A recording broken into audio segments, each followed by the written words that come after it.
So you've heard those opening remarks. We're now going to move on to our questions. The first question was submitted in different forms by both Jan Woolley and John Ballantyne. In fact, a number of people asking about housing. So as we are in the midst of something about housing crisis, with house prices increasing and large amounts of student accommodation being built locally, what would the candidates, what support would the candidates offer to assist the development of an appropriate balance of affordable housing, co-housing groups and accessible housing for the disabled? And I'm going to invite Miles to tackle that question first. Miles. Thank you, John. It's a really good question. Thanks to the questioners. There's a number of things we want to do in the next Parliament. Firstly, we've set a target of 60,000 affordable homes to be built. But the key part of the question around accessible housing, I think, is really important, and we need to future-proof our housing stock. We have an ageing population in Scotland, and we need to look towards how we can have accessibility adaptations put in more easily. I know you've said you want us to keep to a minute, so I'll try to also just make one final point, and that is with regards to the tenement maintenance working group, which was established in the last Parliament. I hope there'll be opportunities in this next coming Parliament to take forward its work, because I certainly know for a lot of tenement properties, it's important that we see that progressed in the next Parliament. Thank you, Miles. Alison, your thoughts on housing? Yes, well, we have a manifesto commitment to revitalise public housing. In too many instances, housing is seen as an asset, and it's inaccessible for far too many people, and it takes up a proportion of their income that's simply unsustainable and makes life very challenging indeed. So, you know, a century ago, Scotland's councils built public housing in response to a severe housing crisis. Well, we're there again, so we need radical action. So we'd like to build 84,000 homes for social rent by 2032 and to buy land at its existing value. I mean, we have a speculative development system here, which makes prices so grossly inflated. We'd like to increase the role of councils in assembling land for housing and enhance their ability to buy properties on the open market. We'd also like to see all the empty homes in the city brought into use. I mean, some people are so well off, they can simply afford to have a flat lying there, just gaining value. So we'd like to have an empty homes officer, and we'd like to see what we can do to incentivise those homes, because obviously the more homes that are sitting there empty, the more likely we are to insist that we need to build on greenfield sites when that simply isn't the case. Obviously Edinburgh is an incredibly attractive city. There are huge development pressures, but far too many people are living in expensive housing. So I think at the very root of this, we have to build more social housing, and I agree wholeheartedly that we have to make sure it's fit for purpose. So we have an ageing population, so we need more, you know, we need housing that is fit for those who need to access it to be able to do so. Thank you, Alison. That's great. Thank you. Fred, your thoughts on housing? Yeah, so I think one of the problems we have in Edinburgh is that we have a lot of sites, particularly in the north of the city, which are constrained. About 8,000 units worth of development land in the waterfront and Leith has remained pretty much undeveloped for a decade now.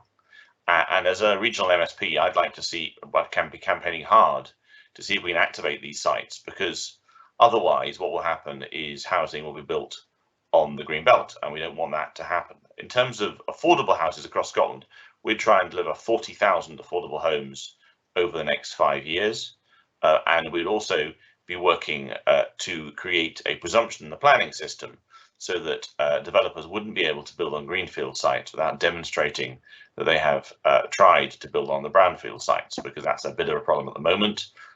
In the courts, attempts by councils to prevent such developments have been defeated, and I think we really need to ensure that our developments happen of affordable homes and homes for purchase as well happen in the city core, where people can access services without driving, and we can build great communities there. So that I feel as a regional MSP, that's something I want to put a lot of effort into. Thank you very much, Fred. Daniel. your thoughts on housing?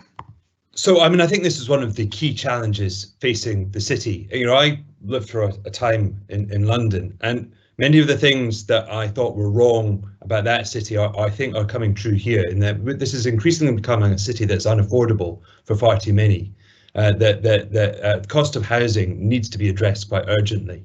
So first of all, in terms of existing housing stock, I mean, I think we have to treat housing stock as public infrastructure. You have to, think of it differently. We need to tackle housing coming out of use and taking out housing stock. So we need urgent measures to tackle short-term lets, and we also need to increase supply. So, without wishing to get into a competition of numbers with other parties, I mean, we've got commitments for 120,000 houses for social rent over the next 10 years. But the key point is that we need that focus. But the other element that is really important and hinted at in the question is we need to ensure the planning system is fit for purpose and gets that right. I think we wouldn't allow houses to be built for general dwellings that we allow for student accommodation. And I think we need to really look at what we're allowing to be built and where, to make sure it's actually what is right for the city, because to date, I don't think that's been happening. Thank you very much. And finally, Angus, your thoughts on housing? Well, I think the first thing that I'd want to say is that everybody should have a safe, a warm and affordable home. And the SNP is committed to expanding our social and affordable housing stock. The point's been well made by others that in Edinburgh we have very particular pressures, and the most effective way of being able to relieve that pressure is by delivering affordable homes. And the SNP obviously has been in government now for some time, and we have delivered 96,750 affordable homes, nearly 67,000 of which were for social rent. That's what has been delivered so far, but that needs to continue, and that's why the SNP is committed to a further 100,000 affordable homes by 2032. That would be backed by an investment of £3.5 billion over the Parliament, and obviously brings knock-on benefits in terms of jobs. It equates to about 14,000 jobs a year. So, that is the first thing, and that's quite important. Obviously, the SNP is going into this election campaign trying to be re-elected as the government. I'm not sure if that's the case with all of the other parties on the panel, so it's important for you to know what the SNP is actually promising to do if we are re-elected in a couple of weeks' time. A couple of other things I'd like to highlight that others haven't is a first-time buyers fund. I think young people are finding it growing. It is becoming increasingly difficult for young people to get on the housing ladder. So having such a fund is absolutely vital. And then in particular in relation to the rented sector, we need a high quality of affordable homes for people to choose to live in on the rental market. And that's why we need a new rented sector strategy to cover all types of rental homes, including greater protections from unreasonable rent increases and giving people genuinely affordable choices when renting and increasing protection for tenants. Thank you, Angus.